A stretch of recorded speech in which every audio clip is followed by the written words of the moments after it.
आज श्रावण माह का दूसरा सोमवार है जो कि नौमी तिथि संग लाया है। यह तिथि माँ दुर्गा को समर्पित है। नौमी और सोमवार का अद्भुत संयोग जीवन की हर मनोकामनाओं को पूरा करता है। इस दिन प्रदोष काल में शिव की पूजा करना सर्वोत्तम है। प्रातः काल स्नान कर हल्के रंग के वस्त्र धारण करें, शिव को जलाभिषेक और बिल्व पत्र अर्पित करें, उन्हें सफेद चीजों का भोग लगाएं, नमः शिवाय मंत्र का जप करें। रात में शिव जी के समक्ष घी की ज्योत जलाएं और मंत्र जप करें। इस दिन फलाहार ग्रहण करना उत्तम होता है। नमक का सेवन और अन्न का सेवन बिल्कुल न करें। शिवलिंग पर संतान प्राप्ति के लिए धतुरे का पुष्प अर्पित करें। इच्छा और आयु वृद्धि के लिए बिल्व पत्र चढ़ाएं। जपा कुसुम से शत्रु और विरोधी शांत होते हैं। बेले के पुष्प से सौभाग्यशाली सुशील पत्नी मिलती है। हर श्रृंगार के पुष्प चढ़ाने से धन संपत्ति प्राप्त होती है। शमी का पत्ता चढ़ाने से पापों का नाश और मोक्ष की प्राप्ति होती है।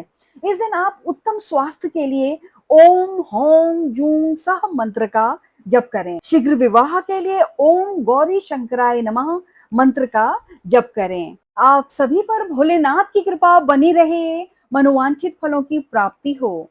श्रावण का महीना भोलेनाथ को विशेष प्रिय है। इस बार यह 5 सोमवार में आए हैं जो कि विशेष फलदायी हैं। हिंदू धर्म में उपवास का बहुत धार्मिक महत्व है। साथ ही सोमवार व्रत कथा का पाठ करना भी अनिवार्य है, जिससे शिव पार्वती की कृपा बनी रहती है। आइए जानते हैं यह कथा। एक बार मृत्युलोक में महादेव जी पार्वती के साथ अमरावती नगरी में आए। राजा ने वहां एक भव्य और मनोरम शिव मंदिर बनाया जो मन को शांत करता था। यात्रा के दौरान शिव पार्वती वहीं ठहर गए। पार्वती जी ने शिव जी से कहा, हे नाथ, आओ आज इसी स्थान पर चौसर खेलें। इसके बाद खेल शुरू हुआ। भगवान शिव ने कहा कि इसमें मैं जीतूंगा। इस तरह वे आपस में बोलने लगे। तब पुजारी पूजा करने आए। ब्राह्मण ने पुजारी से पूछा कि पुजारी जी, आप बताइए किसकी जीत होगी। पुजारी ने कहा कि महादेव जी ही जीतेंगे क्योंकि वे इस खेल में सबसे निपुण हैं।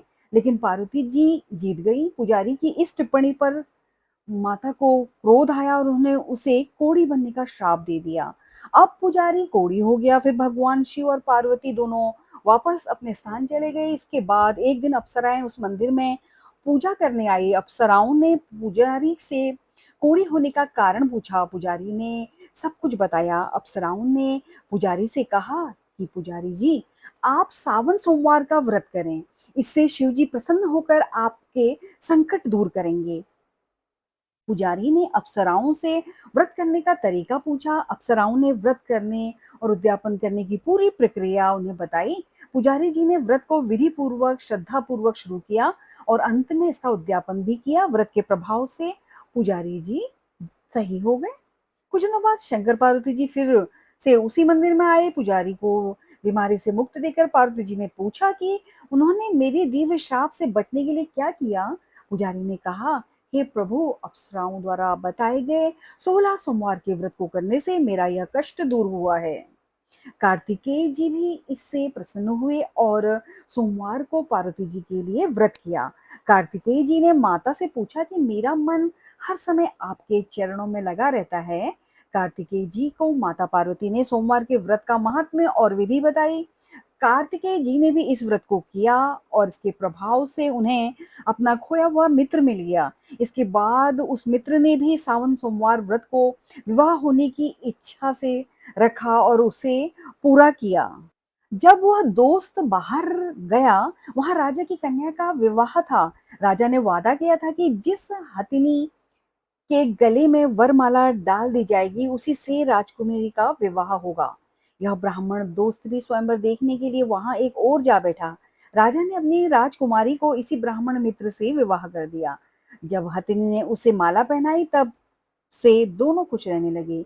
एक दिन हथिनी ने नाथ के गले में वरमाला पहनाकर राजकन्या से पूछा, हे नाथ, आपने कौन सा पुण्य किया। ब्राह्मण पति ने कहा कि कार्तिकेय जी के कहने पर मैंने सावन सोमवार की पूरी विधि विधान सहित श्रद्धा भक्ति से यह व्रत किया, जिसके फलस्वरूप मुझे तुम्हारे जैसी सौभाग्यशाली पत्नी मिली।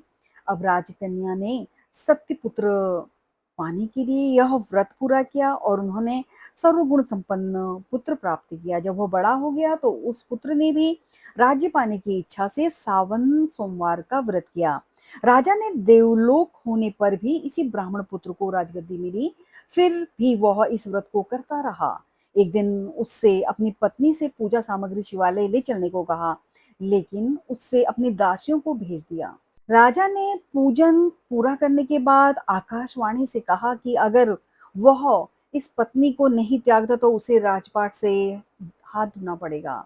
दूतों ने राजा को आश्रम में रानी को देखकर बताया, तब राजा वहां गया और गोसाई जी से कहा कि यह मेरी पत्नी है, मैंने इन्हें छोड़ दिया था, कृपया आप इन्हें मेरे साथ चलने की आज्ञा दें। शिव जी की कृपा से वे हर वर्ष साल सोमवार का व्रत करते हुए खुश रहने लगे और अंत में दोनों को मोक्ष की प्राप्ति हुई। इस प्रकार जो व्यक्ति सावन में सोमवार के व्रत को श्रद्धा पूर्वक करता है, भगवान शिव की कृपा से उसे सभी मनोकामनाएं पूरी होकर वह मोक्ष को प्राप्त करता है। इस कथा को सुनने या पढ़ने के बाद शिव जी की आरती ओम जय शिव ओमकारा अवश्य करें। शिव से क्षमा याचना करें। शिवाय नमस्तुभ्यम।